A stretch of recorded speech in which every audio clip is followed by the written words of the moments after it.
It's Friday, January 4th. Let's talk PlayStation. Okay, so before we get into our news, I just want to mention real quick, yes, this is not our 2019 predictions video like I mentioned last week that we would do, and the only reason why we're not doing that this week is because there's actually PlayStation news to talk about, which is surprising to me because every single year in early January, I'm always given this opportunity to do this on Let's Talk PlayStation because there's no notable news to talk about. But there's too much going on, and I was gonna just do news and the predictions together, but that predictions video alone is anywhere from 15 to 20 minutes every single year normally because I talk too much. Sorry. But I think now it's probably just better if we do that as a separate video. So you can expect the 2019 PlayStation predictions to probably be uploaded Monday or Tuesday, depending on how my work schedule works out. You guys always know to expect a video on Monday or Tuesday at this point. That's some sort of oddball video, and then Let's Talk PlayStation every Friday. So we'll stick to that, and you can expect 2019 PlayStation predictions and 2018 results from last year next week. So we'll get into our first news story right now, which is that one Twitter user that is actually from Japan made a PlayStation Classic portable. I always sort of like these little projects because they are just very cool, and it's also fun to look at them too because, and not to knock the creators certainly, but anytime you see sort of makeshift portable console projects like this, they always look so haphazardly done and very not OEM looking, you know what I mean, original manufacturer. It looks very weird. Like, you can see the select and start button is kind of off to the side. You know, they kind of had to fandangle it around, certainly, but I always like little projects like that. I think that's very cool, and certainly a better use case for the PlayStation Classic, considering not many people really enjoy it. Now, this next news story isn't really getting a whole lot of attention, and I can certainly see why, given what it is. But Sony first-party developer Polyphony Digital, best known for the Gran Turismo franchise because that's pretty much all they do, just recently opened a third studio in Japan. So they did have 2 office spaces, now they're up to 3. And I believe they do also have other office spaces in North America and Europe, if I'm not mistaken, 1 or 2 spaces that they work out of. It's a rather large team, certainly, so they're always working on something, whether that's a brand new entry in the franchise or a DLC for an existing title, and that's pretty much what they're always doing. Brand new cars, DLC, tracks, just tons of content, right, for Gran Turismo. And the studio head, Kazunori Yamauchi, has always been very forward in the fact that they will continue to make Gran Turismo games. That's pretty much all he's going to do until he retires. Pretty much all the studio's going to do for as long as they exist, probably. I mean, that's a bold assumption, but it doesn't seem to be changing in the foreseeable future, short-term or long-term. So while it is noteworthy that they're expanding, it's just that, well, it's for more Gran Turismo. We're not expecting a new IP or any major project or anything entirely different out of them, and they've been forward about that. For the foreseeable future, it's Gran Turismo, which is fine. If anything, that means that they're doing bigger and better things for Gran Turismo. So if you're a Gran Turismo fan, this is good news for you. Now, yes, we do have more Quantic Dream to talk about because they just keep saying things, and certainly they're worth discussing. Well, this one I think is the most worth discussing. It's an announcement of an announcement. Our favorite kind of announcements. Because we just love those, right? Like that Persona 5 R announcement, which was just an announcement for something at some point in March. But anyway, on December 31st, Quantic Dream tweeted out from their official Twitter account that, hey, we had a great 2018. We'll have great news to share with you soon. What this means, who knows? I mean, DLC, they haven't really ever done anything like that, certainly. Expansion DLC of their games, they've never done anything like that. They don't do sequels. I don't think they're going to announce a new game anytime soon, certainly. They just wrapped up one. And sure, they're well along into a new project, probably at some point. I'm sure there's a little bit of a crossover in terms of wrapping up their final game and then starting the early pre-production of another one, but we're not going to see a new game from them anytime soon. Certainly years. So the news that they have to share soon, I'm assuming, is pretty small. Maybe a port or something, you know. It's got to be something of not major significance, but who knows? We'll wait and see. Now, while we're on the topic of an announcement, we have another news story about an announcement of an announcement. Oh my god, this is a great video so far. So Sony's Japan studio producer, Teruyuki Toriyama, said that there is an unannounced title to debut at some point in 2019. So he was actually quoted as saying, "In 2018, we released the VR platformer called Astrobot Rescue Mission that lets you enjoy a 360-degree action and a VR adventure game that lets you explore a world where time stops in Diracine. Both of these fully utilize the PlayStation VR function, so it'd make me happy to see players give it a try. In 2019, we'll see the debut of an unannounced title that we're working on, and we plan to begin preparations on a new project as well, so thank you for your continued support." So the great thing about Sony Studio Japan is that you don't really know what you're going to get out of these guys. They're the big wild card of Sony's developers, and they don't often release major games, but they're either always collaborating on a major game or collaborating with a major third-party developer or working on some smaller scale projects internally that are always very different, right? They always release these very quirky, just different kind of games, right? And so that's always what I've loved about Sony Studio Japan, and they have recently been doing a lot of PlayStation VR stuff, so I'm pretty hard-pressed to say that these two titles that they're working on are probably PlayStation VR titles. That seems like that's kind of their focus right now. That seems like that's what they're really working towards. It's just a matter of, is this an internally developed PlayStation VR game, or are they working with another third party, like FromSoftware, for example? Because that is certainly a possibility, which segues nicely into our next news story, which is FromSoftware recently revealed that they have 2 unannounced projects that they are working on as well. FromSoftware's president, Hidetaka Miyazaki, recently did an interview, and he actually elaborated on a statement he made 2 years ago, well, actually 3 years ago now, well, probably closer to 2.5, something like that. But he elaborated on a statement that at the time they were working on 3.5 product lines, and kind of what he meant by that, more or less, because that's a weird way to sort of word it. But he said that they were working on, 3.5 projects, which the half one was Diracine, which is a much smaller scale title, so that's why it's kind of given that 0.5 nomenclature. Then Sekiro Shadows Die Twice is one of the titles, and then so now we've got 2 other titles that are unannounced. And, I think the thing we can kind of draw from this is that he is elaborating that from 2016, so certainly these are 2 projects that have been ongoing for quite a while, and maybe they won't be major games, maybe they will. I'm leaning more towards them being major games because this is a quite long development cycle. This is where you're sort of looking at a game that is taking quite a long time to make, and you don't even know how long those games have been in development when he said that in 2016, certainly. So now we're in 2019. This is a situation where we might have big major games coming from FromSoftware, and I'm not even going to go into the sort of statement of like, oh, maybe it's Bloodborne 2. If it is Bloodborne 2, we're not going to see it probably for a very long time. I would love to see it somewhat soon, but it would probably be for PlayStation 5. It would probably be maybe a year and a half after PlayStation 5 comes out. I mean, there's nothing telling us that this game exists. There's no rumors. There's just Easter eggs in Diracine.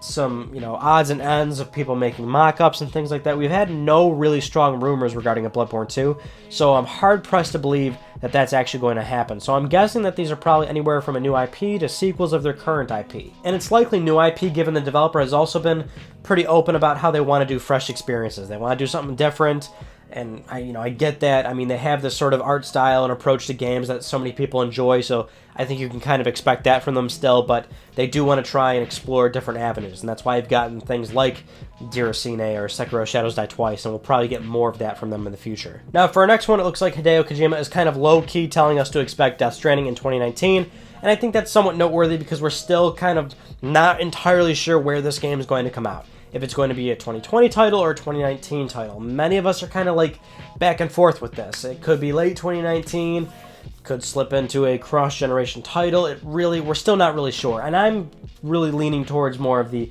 later half of 2019 at this point, given Norman Reedus' earlier statement about how he thinks it's coming in early 2019. Norman wouldn't know something like that, but certainly he would have a decent idea of like a launch window or time frame, certainly. He wouldn't get a firm release date, but he should know a general idea of when the game's going to get released. So I think he's pretty off base with his early 2019, and we'll probably get it in late 2019. But the actual news story is that Hideo Kojima gave a New Year's message to the Weekly Famitsu, where he said, "Is 2019 the year of the whale? Please look forward to Death Stranding." So as it stands right now, maybe it's 2019, but it's still a bit of a stretch given that we haven't seen major gameplay. I mean, sure, we've gotten some trailers. We've gotten a fair amount of the cast. I mean, Norman Reedus talks a lot about it. Hideo talks a lot about it, but it's just not enough. We don't have enough substance. It's a weird timeline. This is a very weird timeline from your typical game that gets announced, shown off, and released. So many people are on the fence about this, and so it could easily still be released in 2020, which I think is somewhat more realistic, but the way that Hideo keeps talking about it, and the way that many people around the project keep referring to it, it almost seems like they are certainly targeting 2019, but maybe they just are somewhat iffy about really confirming it because they're not sure if they'll hit that date. Now, this next one, I'm not gonna lie, I found super fascinating because it kind of highlights Sony's current position in the games industry, but more so how they're being viewed by other developers. So, Saber Interactive, the developer of World War Z, the CEO, Matt Karch, recently did an interview with VentureBeat, and he was describing how he had actually pitched a multiplayer mode to Sony for Days Gone, which is pretty interesting, right? The game could have had a multiplayer mode. He was actually quoted as saying, "At some point I went to Sony and I said, I've seen what you're doing with Days Gone, look what we're doing with World War Z. Maybe we can help you with a multiplayer component."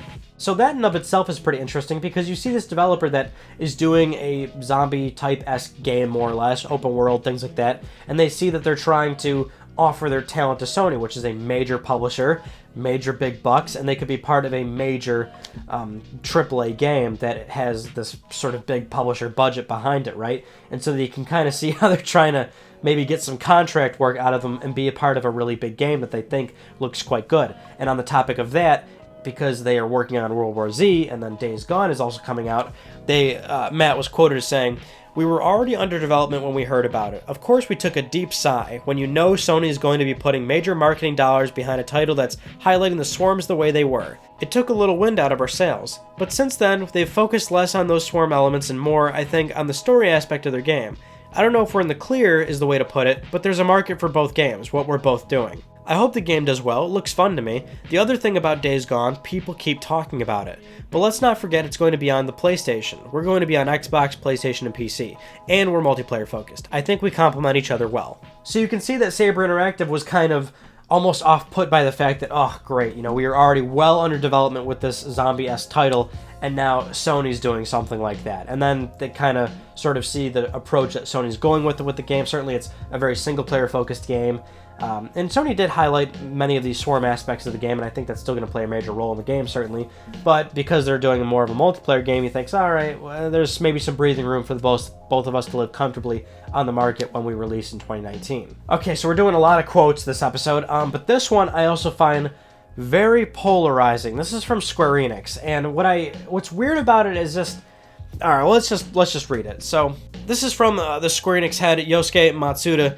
In terms of streaming games and things like that, he said, "Against this backdrop of significant change, the current generation of game consoles has entered the late stage, and the next generation of consoles has become a topic of discussion in the digital entertainment industry. Meanwhile, cloud streaming services for gaming have at last begun to show signs of taking off. Streaming is likely to bring a number of new platform operators in the market in addition to the existing console providers, while platform holders are also joining the PC gaming space. These developments produce a growing number of avenues through which game publishers and developers can provide content. In particular, game streaming services will be the ultimate driver of a rapid transition from the sale of games in boxes to digital consumption. Streaming also lends itself to new subscription-based business models, so we believe deciding how to engage with these forthcoming trends will be key to future growth." So why is this comment weird? Because it's like all over the place. I mean, for one, streaming is not taking off. I mean, very slowly, it's certainly nudging along, but if we look at that recent news story we did about PlayStation Now being the most successful subscription-based service, I mean, if you remember that news story, for that particular quarter, between all the services, whether that was PlayStation Now, Xbox Game Pass, the two services that EA has going on, there was one or two other services in there, and yes, they were subscription or streaming-based, but it was subscription in total. I mean, that quarter only produced like $270 million some odd dollars, and PlayStation Now accounted for about 52% of that. So it's about $138 some odd million that PlayStation Now accounted for. That's not successful at all in the grand scheme of things. In the grand scheme of the gaming industry, that is peanuts. I mean, this is a multi-billion-dollar industry. So it's very polarizing to see him sort of make that comment. I mean, maybe he's talking in the very long term, but it seems as though he's talking in the short term or in the next 2 to 3 years, and I don't feel like that's going to be the case, and certainly the numbers don't seem that that's going to be the case either. He also talks about how there's so many different players and service providers jumping in now, and you've got Project xCloud, which sure, Microsoft is certainly going to pursue something like that. You've got EA, sure, they're going to shoehorn some shit in there.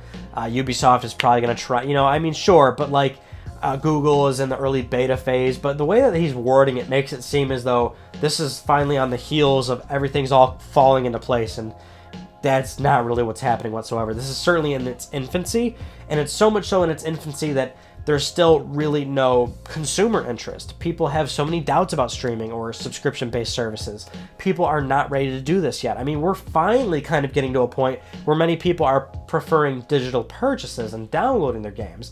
I mean, we're kind of getting to that point of leaning off of physical games to downloading, but certainly we're not even remotely close to digital and streaming just yet.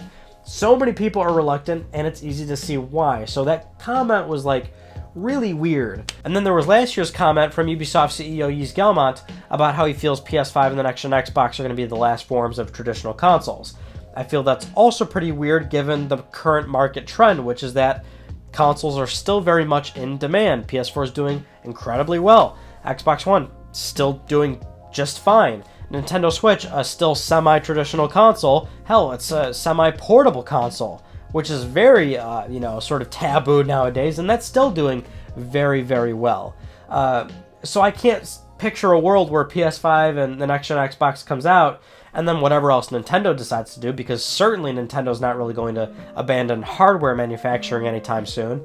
They're just not going to sell well, and then there's going to be nothing after that? No, they're going to do just fine.